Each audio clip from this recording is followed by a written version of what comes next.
Good afternoon. Welcome to the Inside Texas Football YouTube channel powered by InsideTexas.com. It's recruiting intel, the penultimate recruiting intel before we get to National Signing Day.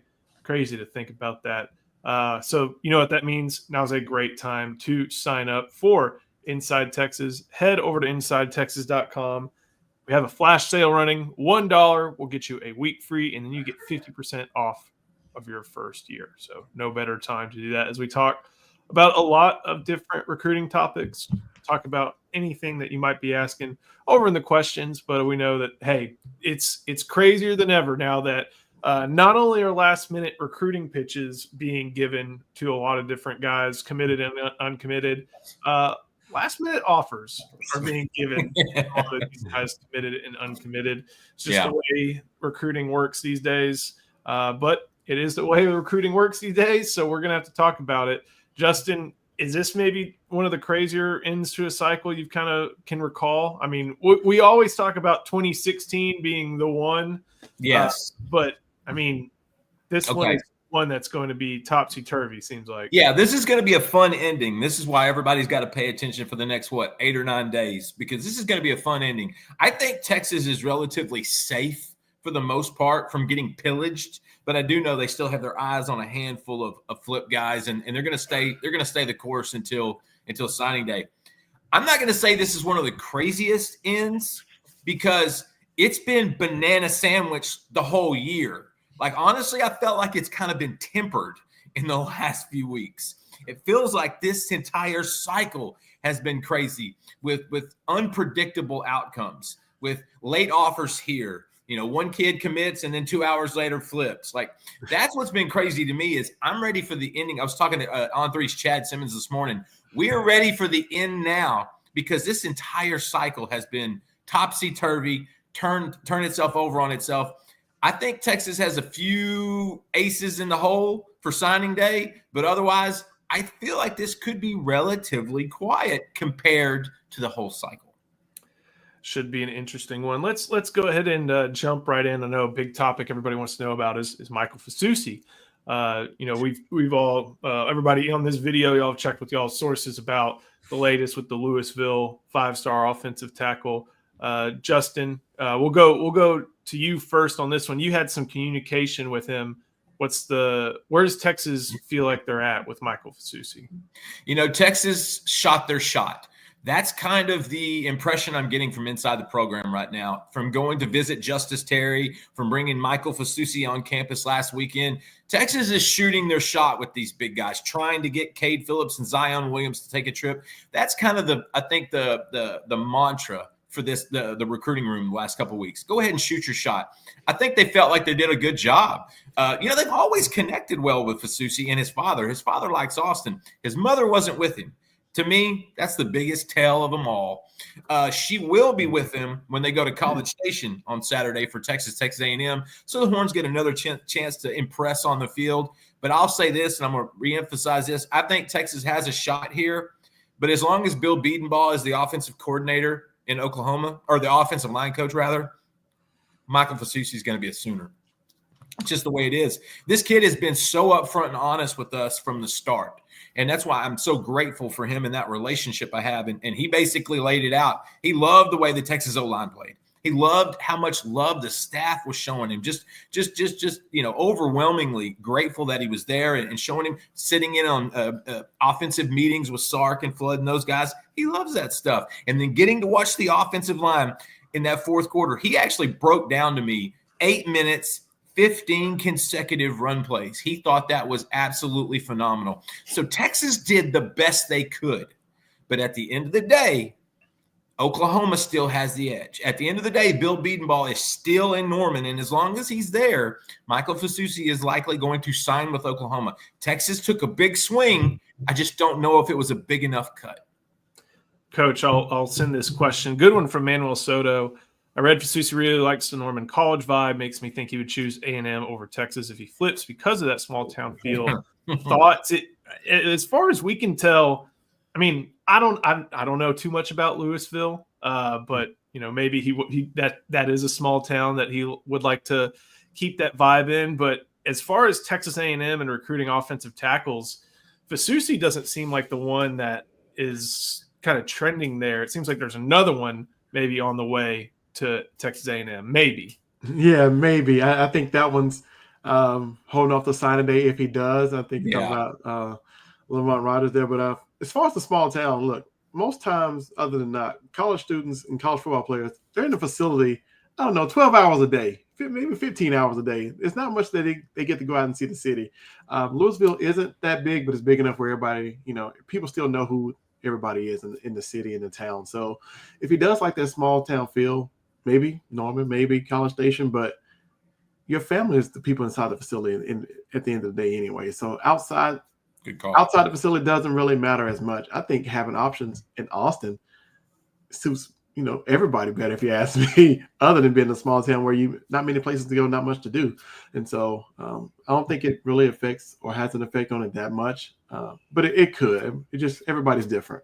Kind of what we talked about at the very top. And again, this is not to say that NIL is the leading factor in this recruitment. I don't think we've gotten that sense, but it's a factor in the recruitment of 5 stars. It's a factor. It's a factor in the recruitment of 5 stars just across regardless. the board. And then the other main factor that we feel like has been hammered home is early playing time.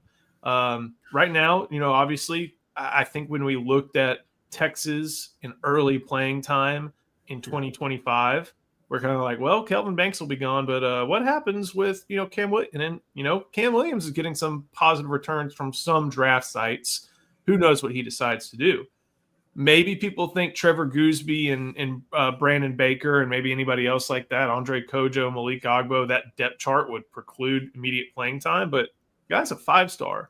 So I don't know. Obviously, you look at the Oklahoma offensive line this past year, though they did do some work against Alabama, and see that there is some opportunity there. That's not to say there's zero opportunity in Austin, I feel like. But, there seems to be an easier path to the field for Fasusi and Norman. And by the way, he's built a connection with Bill Bedenbaugh. Like we talk about commitments and all that. Texas is trying to flip him. Obviously, Oklahoma earned that commitment. That's to the credit of Bedenbaugh. I guess it's to Joe John Finley and to Brent Venables for not taking away his scholarship after he had said in a press conference that if you take trips to somewhere else, you're not committed.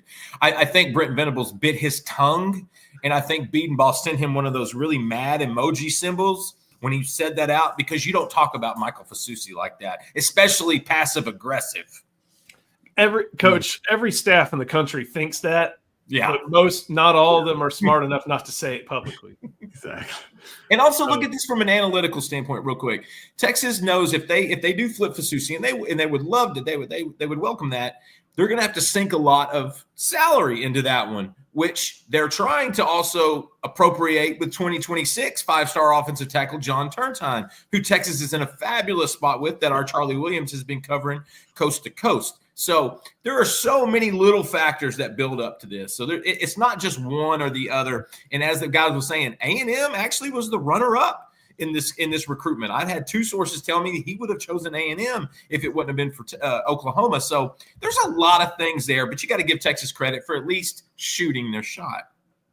And to that other point, maybe a topic for another video, they got guys they need to keep.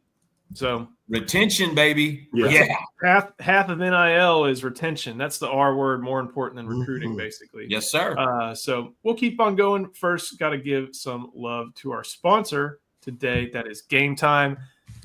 Guys, it is a pretty penny to get in this game. I think there's some records that as far as, just get in the door prices approaching $1,000, some lower bowl ones. I don't even want to know. But if you want to know, you go to gametime.co or use the Game Time app.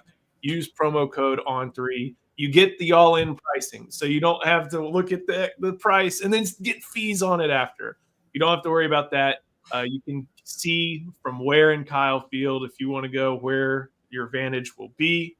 I'm excited. Justin, you're going to get to see that for the first time, I think, since the renovation. So it should be fun. But if you want to get an opportunity to go, and you can get $20 off that purchase, use the promo code ON3 on the Game Time app or on gametime.co. Of course, terms apply.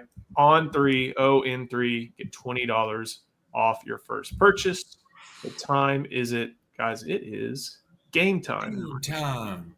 Get this off. We did want to talk about one more guy that visited Texas for the Kentucky game, just to kind of, I guess, take this one out of the oven, take this one out of the toaster.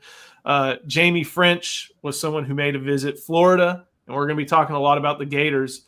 Florida is someone who made a run at him, but Charlie, they got French on campus, got him back, and I think you said that he spent some time with some other wide receiver commits. Yeah, look, that's what he's been on campus, back to campus a few times. Every time they get together with all the other commits, man, they have a good time. They're really a close-knit group in this 25 class, and so him coming back, being around, Elijah Barnes and others who are committed in the class. Malik Lockett's this guy. Yeah, and so it's wonderful to see him back on campus after taking visits elsewhere, right? And everybody's going to shoot their shot at a top receiver like that. You can't blame Florida for trying, but I just feel like, Austin, Texas is home, and I think he said that, so long ago back in April when I talked to him, like he was just really feeling Austin, and he thought that's a place he could stay outside of football. And you get kids talking like that and see the bigger picture, 40-year decision versus 4 years decision, and it really stands out to me. And so I think Texas is going to be home for him. And a big note on French to add, I caught up with him Saturday morning as he was coming into the stadium. When he left that official visit on last Sunday, we actually talked to him that night. And he had mentioned 100 things that he thought Florida was building towards. Playing with Lagway, playing with his quarterback at high school, Trammell Jones, playing with some of his 7-on-7 teammates, being closer to home. And then he said something that changed the entire conversation. But something doesn't feel right.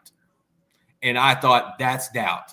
And 24 hours later, he had already talked to Chris Jackson and already set up another visit to Austin. He thought he needed to be closer to home, but Texas convinced him, y'all are already home. Austin's where he's going to be, and he'll be enrolling in January. I know I mentioned stuff that seems like it's on the periphery all the time. And I know that for Jamie French, Jacksonville to Gainesville is a drive. But, man, when you're in Austin and you can fly out of Jacksonville and fly to Austin and be there instead of having to fly to, I don't know. Instead of having to get in a car and then get in a flight, it is an advantage. And I think that's what Texas is trying to take some advantage of. That's not the deep. He wants to catch passes from Arch Manning. He loves his teammate, Trammell Jones. They are good buddies. They're going to be friends for the rest of their lives. Yeah. He's going to get an opportunity to catch a ball from a Manning. That has its own price. Got some more Florida-related recruiting stuff. But let's go through a few questions. Got a good one from Kenneth Cassidy. Any word from Nick Townsend? Must hold on to them. No one in this market has the info on the Townsend recruitment like Eric Naline. He has not sounded a single alarm bell. He's at Texas A&M, but this is a player Texas knows the value of. And maybe A&M, he's a numbers buster for them, like he probably is at Texas. Yes. But I think I don't think there's much to see here. Justin, Charlie? No, I don't believe so. I think A&M, like you said, they were trying to push as much as they could. Right. This Texas A&M game is not going to have any bearing on it. I think Texas and Townsend make a lot of sense. Then again, like you said, Eric's been on this one. Yeah. If there was something awry, we would have heard from the coaching staff. We would have heard from the Townsend circle. I think they're locked in. Honestly, I wouldn't be surprised if I was smart. If Nick, I'd try to get a ticket to that Texas A&M game, like a lot of recruits are trying to get tickets for. And he won't have to go through game time. But if he did, that's where he'd go. And so I think Townsend and Texas are safe. But then again, there's 8 days, so you got to watch all the angles. Like this one, Craig Johnson, who has the higher upside, Turntine or Fasusi? Charlie, this one's on you.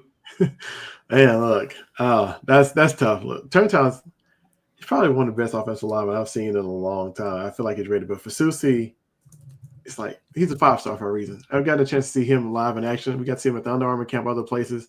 He trains with a former Longhorn D-Hawk. Like, Fasusi can step in and play like right away. He's good, right? And Turntine has another year to grow. So we'll see. But higher upside, I don't know, man. They're two excellent prospects who they can start on either side. Put one at left tackle, put one at the right tackle, and you got two of the best tackles in the nation. I'm with that one. This is a good one, and it's something we'll probably start looking at. Golly, when is the portal open? The 9th? December 9th. We're a little bit away. Will we lose any meaningful role players back up to the portal before the playoffs? I feel like Texas, and correct me if I'm wrong, if there's anybody who is considering it, they'll be like, hey guys, wait, we have a playoff run. Yeah. And if they're playing, they know it's probably better for them to be in a playoff run.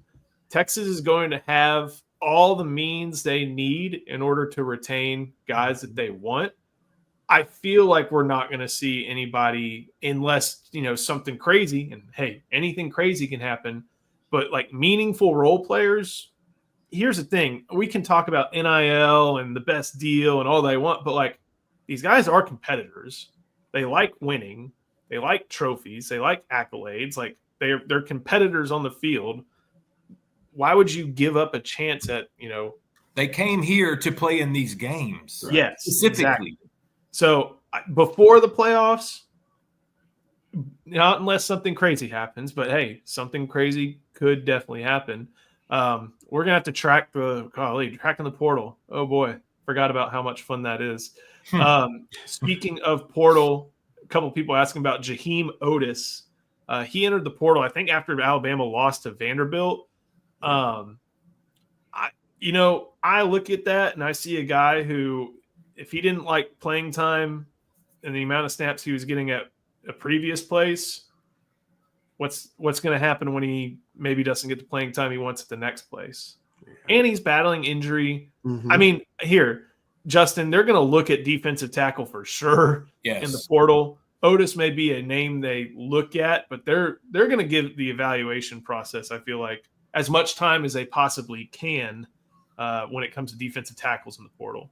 And that's what Steve Sarkisian does. He'll go best player available on you quickly, regardless of position, if he thinks he can help the bottom of this roster. And so Otis is going to be one they consider, but they're also going to consider the body of work.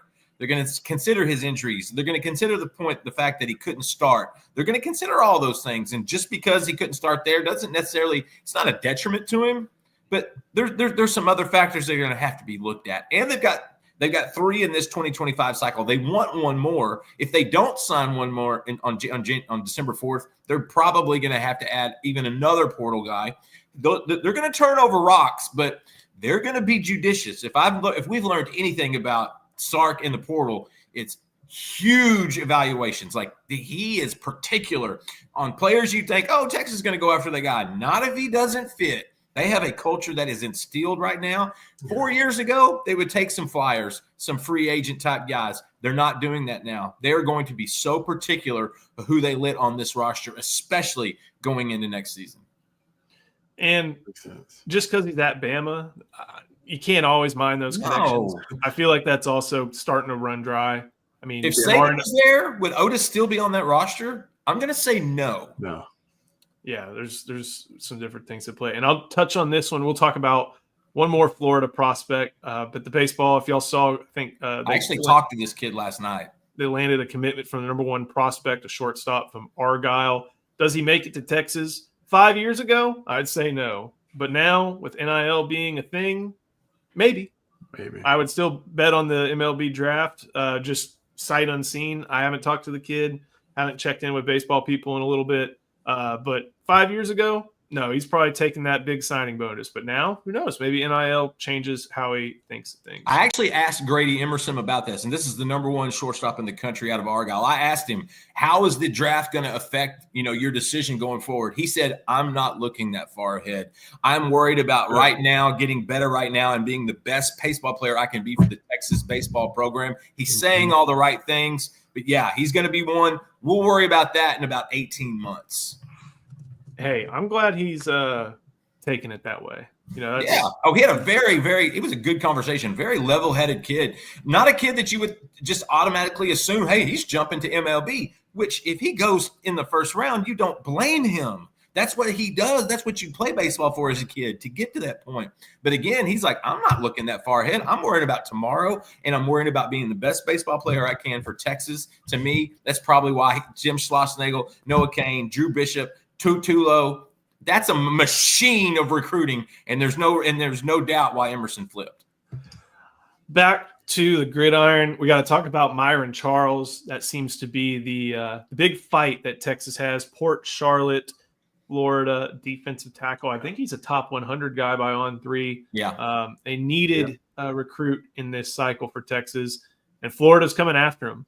And Florida, Justin, you've kind of talked about, might not mind if he goes to Tallahassee, but Florida definitely wants to try amidst the holiday weekend to get Myron Charles back in Gainesville and put their best foot forward in trying to flip the Texas pledge yet again.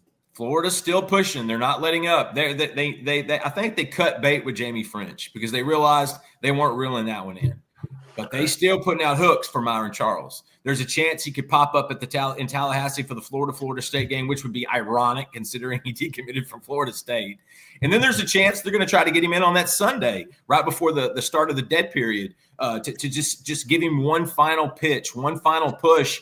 But talking to a couple sources at Texas about Charles yesterday, it seems him coming into Austin last weekend made them feel a lot better. It made the family feel a lot better. And Charles understands not only how much he's needed and desired in Austin, that there's a reason he flipped to Texas. It's those relationships. It's the program. It's the thing as a whole. And so as long as Charles, we don't see him pop in Gainesville or Tallahassee on Saturday and Sunday, and even then I think it would be an uphill battle for Florida. But if he does pop in there, I think Texas did a wonderful job of basically letting him know, look, this is what we think about you. This is how much we need you. You're this priority.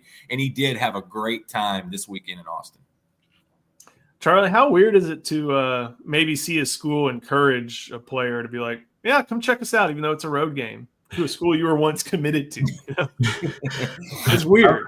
That's very weird. I haven't seen that, but Florida just wants another chance to showcase what they can do up front. They know they got a good opponent to where they might go out and dominate. So they want him to see another good look. And they're flipping Florida State commits like it's their job lately. Yeah, they are. And so Myra Lewis can run. Good running back that was getting the handoffs from Diabell. Yeah, so that's what they want. But that's a weird situation to do it. But hey, whatever it takes, it's recruiting, man.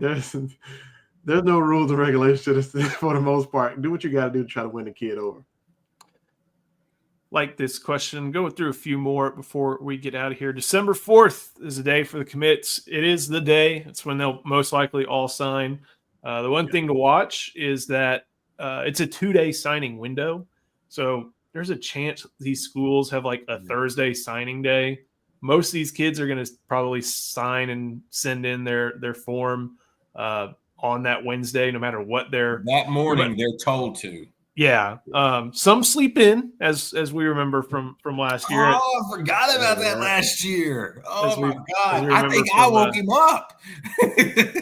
Remember from St. Louis University High. So some guys sleep through their alarms. It happens. Heck, I've slept through my alarm on signing day before. So I understand the flight. Hey, Texas could get a commitment on December 4th. That's something we need to just throw out there real quick. Michael Terry III, it looks like he's actually going to take his decision to signing day. He had kept telling us he's closer. But overall, he kind of had a premise that I want to do it on signing day. That would be a big one for Texas to reel in the 5-star number one athlete in the country. They still look like they're in a great spot. Nebraska is not letting up. They're actually getting kind of hot down the stretch, but I still think the Horns look good. So December 4th could actually be a day that Texas lands one of their biggest commitments.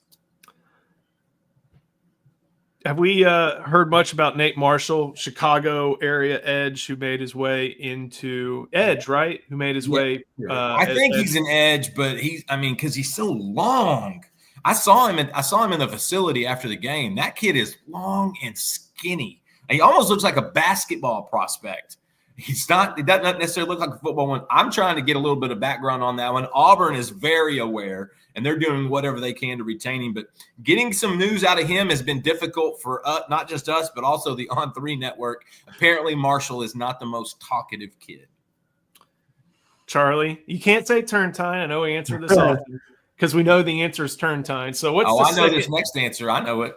What's the second most excited you are about in the 2026 class? Come on, Charlie. I mean, come on now. That's tough, man. But no. I like you win in the trenches, and maybe they can build a great wall of China and go north of Dallas to prosper, and get my man Zayden Crimpin, because I love that kid a lot. I think he's been on campus a few times. He got to hang out with Michael Masusi this past Saturday too. So just talking to him, I know he loves Coach Kyle Flood, and so it's time to bring in some more big guys. Oh no, man, the trenches always wins for me, and so that would be my pick. And there's good tackles. You got Felix Ojo. You got Turntime. You got Max Wright, who was also on campus. You got Crimpin. There's some really good offensive tackles where Texas is not going to have to go very far from campus to grab those. But I'm going to throw the one at you that you should have said. Because when you bring up the meat upstairs, you got to have the guy that scoops in the background. That's Javian Osborne. And that's the guy I'm the most excited about. That's a Texas-Michigan battle. They are going round for round for that guy. And Osborne is a difference maker. That's my most excited. Build that line, Charlie, and I'll try to deliver the tail. There we go. I'm with that. I think Charlie's answer kind of delivers the answer to this one, David. He told us he was hoping he would commit. Well, I told him he would wish he committed Saturday. Yeah. And then living rent-free in UT as mine. After watching a couple of his games and seeing what he can do, I'm trying to think of what Dia looks like. He's the 6'4" version of KJ Lacey. He's a bigger, stronger, more athletic version of the 2025 quarterback commit KJ Lacey. I know there's better comps, but if you kind of look at him stylistically, he looks like KJ 10 years older. And then this one, the offensive guard from Euless. He's a Toa Katoa. Right. Man, hey, we need to really dig into, I feel like we do this every year, almost every year, but that 2026 O-line group, there's some dudes that we need to take care of and pay attention to. Even in Midland, I forget he's another Polynesian name that I'm Primus, yeah. So there are offensive linemen all over this state, literally. The cycle was low, Joe, in 2025. There's some talented guys in Texas. Yeah. It's not like 2026. You're going to go 4-star and above on basically every take if you stay in state on this offensive line class. Yeah, Texas had the big three with Rogers, Haywood, Susi as far as in state. But, they're good players, but they're not as many guys we perceive to be great players already. And I think last thing, any North Carolina commits Texas may go after. I looked through the list, and I'd take Bryce Baker. Yeah, not that they're going to go after Elite Series in Nashville. Really nice kid, really nice parents, big kid. That's a big drink of water. You had to give KJ Lacey a boost just to get up to his height. But I got to tell you, they're happy with Lacey. But if I had one, I would take it would be Baker. I think he's the only one. In light of Mac's coaching career likely being over, any good recruiting stories that you can kind of off the cuff remember, either of you? Good recruiting stories. Oh man, I can't say that out loud. There's a few. You may have to just come to InsideTexas.com and ask, because I don't feel comfortable saying some of this on live YouTube. But Mac Brown was the master when it came to closing, came to recruiting, came to early evaluations. He was so good at it early on. Kind of petered off a little towards the end of his Texas run, but man, just salute Mac Brown. What he did for Texas was huge, and Steve Sarkisian's trying to follow up that standard. I don't think I had any stories for that. Just remember the sign of the big three, right? All of them calling each other. Roy, you coming? Because I'm coming. You got BJ, then you got Sloan. It's just that group. That was special. Other than that, it's tough, man. Mac he was awesome, man. I think we should recruit Mac. He can be the fundraiser, come be the NIL guy. Analyst. I think we should get. Come on. Texas offensive analyst Mac Brown. Hey. Speak it into existence. Yeah, recruit Mac. That's someone who probably got the most. He didn't always get the most out of Texas, but he did at one point get the most out of Texas. Yeah. And he very much got the most out of North Carolina. A guy. And they're treating him like a dirty dog. You let that man ride off in the sunset with Sally and a bag of cookies. You don't fire Mac Brown. unless you were Texas in 2012, but still 2013 rather. You don't do that, NC. He came back to love you and actually brought some talented guys with you. They've got one of the best running backs in the country, Marion Hampton. That guy's going to play on Sundays. Like, they got some dudes there. They should have let Mac walk off in the sunset the right way. Well, he's got a chance to do something extremely petty to Dave Doran and North Carolina State this weekend, and I cannot. I'll keep an eye on that one just because I want to see the kids with great kids from great families carry Mac off the field. I can't remember if that one's in Raleigh or Chapel Hill, but we'll keep an eye on it. It won't matter. Mac's going to rally the dogs. He's going to tell them all, or all the heels. He's going to tell them all, listen, this game should scare you to death, and it is what it is. But if we win the turnover margin, we got a chance. With that, hey, if you want the Mac Brown stories, the fun ones, maybe some not so fun ones, but anything, especially recruiting intel as we get closer and closer to signing day. And hey, that portal is going to open up soon. Head to InsideTexas.com. We got full coverage also of this upcoming Texas versus Texas A&M game. You can get $1 will get you 7 days of access. And then after that, you get 50% off your first year. It is a great time to join. It's the most action-packed time of the year, and even more action-packed now with the addition of the playoff, but it should be a lot of fun. So, gentlemen, thank y'all so much. Thank you for watching. We'll see you next time on the Inside Texas Football YouTube channel powered by InsideTexas.com.